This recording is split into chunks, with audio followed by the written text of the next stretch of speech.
আল্লাহর অনুগ্রহের প্রতি ভরসা। এই মর্মে মুমিনের চিন্তা ভাবনা হলো প্রকৃত শক্তি আল্লাহর কুদরতি হাতে নিবদ্ধ। পৃথিবীতে যা কিছু ঘটে তা শুধু তারই ইচ্ছা এবং আদেশেই ঘটে। মুমিন তার কোনো সাফল্যকেই নিজ চেষ্টা, তদবির বা নিজস্ব শক্তির ফল মনে করে না, বরং একে মনে করে মহান আল্লাহর অনুগ্রহ।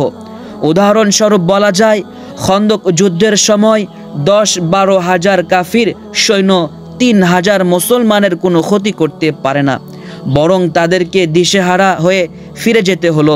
এই পরিস্থিতিকে কিছু মুসলমান হয়তো নিজেদের চেষ্টা সাধনার পরীক্ষা খননের ফল মনে করেছে, আর চেষ্টা তদবির নিয়ে বড়াই করার একটি প্রধান সুযোগও ছিল।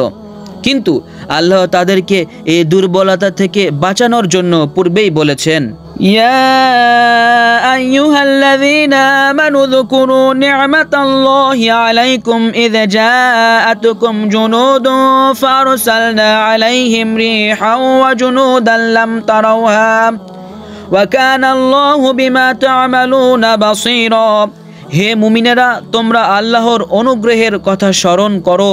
যখন সৈন্যরা তোমাদের বিরুদ্ধে এসেছিল, তাদের বিরুদ্ধে বায়ু ও অদৃশ্য বাহিনী প্রেরণ করেছিলাম। আল্লাহ তোমাদের কর্ম অবশ্যই দেখেন। সূরা আহজাব আয়াত নাম্বার 9। এজন্য ইসলামী আন্দোলনের অনুসারীগণের জন্য এরূপ নৈতিক প্রশিক্ষণই একান্ত প্রয়োজন। তাদের প্রতি মুহূর্ত এটা স্মরণে রাখা প্রয়োজন যে প্রতিদ্বন্দ্বী শক্তি যতই বিরাট হোক না কেন, তারা শুধু আল্লাহর অনুগ্রহের ওপরই ভরসা করবে এবং তাকেই সমস্ত কাজের নিয়ামক মনে করে দিন ইসলামের জন্য সর্বাত্মক প্রচেষ্টা চালিয়ে যাবে।